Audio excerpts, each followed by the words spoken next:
السلام علیکم ورحمۃ اللہ۔ محرم کا جب مہینہ شروع ہوا تھا تو اس کے آغاز میں ہم نے سوچا کہ ہم واقعہ کربلا، حضرت امام حسین کی شہادت، ان کی قربانیاں اور آج کا مسلمان، اس موضوع پر گفتگو کریں گے۔ اس کی تیاری کی گئی، اس پر ہم نے آلموسٹ آدھے گھنٹے کی ایک تقریر، ایک لیکچر لکھا،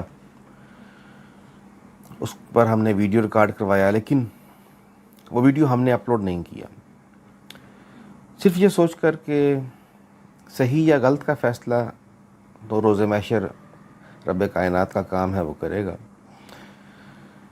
ہمیں کسی کے عقیدے پر بات نہیں کرنی چاہیے۔ لیکن آج ٹک ٹاک پر میں نے ایک ویڈیو دیکھی، وہ ویڈیو دیکھ کے مجھ سے رہا نہیں گیا اور مجھے لگا کہ مجھے اس پہ بات کرنی چاہیے۔ میں اپنے ٹاپک پر، اپنے موضوع پر جو ہم نے لکھا یا جس پہ ریکارڈ کیا اس پہ تو بات نہیں کروں گا، صرف ایک پیغام دینا چاہتا ہوں۔ ہم نے ہمارے مذہب کو، میں معذرت کے ساتھ کہنا چاہوں گا، مذاق بنا رکھا ہے۔ میں نے ویڈیو دیکھی جس میں 5 سے 6 عورتیں بغیر دوپٹے کے روڈ کے ٹھیک بیچوں بیچ مجمع کے درمیان کھڑے ہو کے ماتم کر رہی تھیں۔ وہ ویڈیو میں نے اپنے پاس ڈاؤن لوڈ کر کے سیو کر رکھا ہے، اگر کوئی وضاحت چاہے تو میں اس کو ویڈیو وہ شیئر کر سکتا ہوں۔ جہاں تک میں نے دیکھا ہے،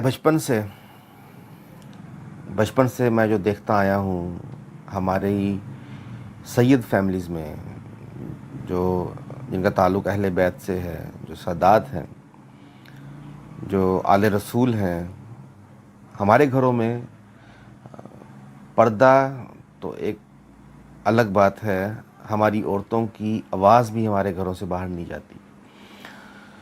پھر یہ کون عورتیں ہیں، یہ کون لوگ ہیں، سوچنے کی ضرورت ہے، غور و فکر کرنے کی ضرورت ہے۔ دکھ ہوتا ہے دیکھ کے کہ وہ عورتیں جو پورا سال ٹک ٹاک پر یا different social media platforms پر آپ کو ناچتی یا ٹھمکتی نظر آتی ہیں، جن کو پردے کا کوئی خیال نہیں ہوتا۔ پہلے 10 محرم میں، جو پہلے 10 محرم کے یہ 10 ایام ہیں، یہ آپ کو کالے لباس میں دوپٹہ لیے لنگر نیاز بانٹتے ہوئے نظر آئیں گی، اور ان کی ویڈیوز ان کے ٹک ٹاک پہ باقاعدہ آپ کو دیکھنے کو ملے گی۔ محرم کے جو پہلے 10 ایام ہیں، ان پہلے 10 دنوں میں یہ عورتیں آپ کو اپنے ٹک ٹاک اکاؤنٹس پر، وہ ایک پتہ نہیں کوئی فلٹر ہے، میں نے دیکھا تو نہیں کبھی، لیکن وہ اس فلٹر کچھ یوں ہے کہ آپ کو روتا ہوا بندہ نظر آئے گا اس فلٹر میں۔ وہ فلٹر لگا لیتی ہیں اور پیچھے بیک گراؤنڈ میں کوئی قصیدہ پلے کر دیتی ہیں، چلا دیتی ہیں، اور رونے کی پوری ایکٹنگ کر رہی ہوتی ہیں۔ کیا مذاق ہے یہ سب کچھ؟ مذاق ہے؟ 10 محرم کی رات کے بعد سب بھول جاتی ہیں، 11ویں محرم کو پھر دوبارہ ٹک ٹاک پہ پیچھے بیک گراؤنڈ پہ ان کے گانے چل رہے ہیں اور آگے یہ ٹھمک رہی ہیں، ناچ رہی ہیں۔ تماشا بنایا ہوا ہے آپ لوگوں نے، مذہب کو مذاق بنا رکھا ہے مذہب کا۔ ہمارا مذہب حضرت امام حسین کی شہادت، واقعہ کربلا، حضرت امام حسین آل رسول کی قربانیاں ہمیں یہ پیغام نہیں دیتی جو کچھ آپ لوگ ان 10 دنوں میں یا اس مہینے میں کر رہے ہیں۔ محرم کا یہ مہینہ اور حضرت امام حسین کی قربانی، ان کی شہادت ہمیں یہ پیغام دیتی ہیں کہ ظلم کا حصہ نہ بنو، ظلم نہ کرو، ظلم کے خلاف کھڑے ہو جاؤ، ظلم کے خلاف جہاد کرو۔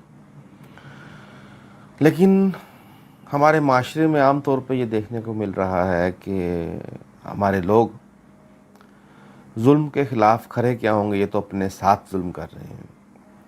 خدا را اپنے حال پر رحم کیجیے، اپنے ساتھ اور اپنی آنے والی نسل پر ظلم نہ کریں۔ واقعہ کربلا ہمیں کیا پیغام دیتا ہے، حضرت امام حسین کی شہادت، آل رسول کی قربانیاں ہمیں کیا پیغام دیتی ہیں، اس پیغام کو سمجھنے کی کوشش کریں. ہمیں ہماری سمت درست کرنے کی ضرورت ہے، ہمیں اصلاح کی ضرورت ہے. دعا میں یاد رکھیے گا. بہت شکریہ. اللہ حافظ.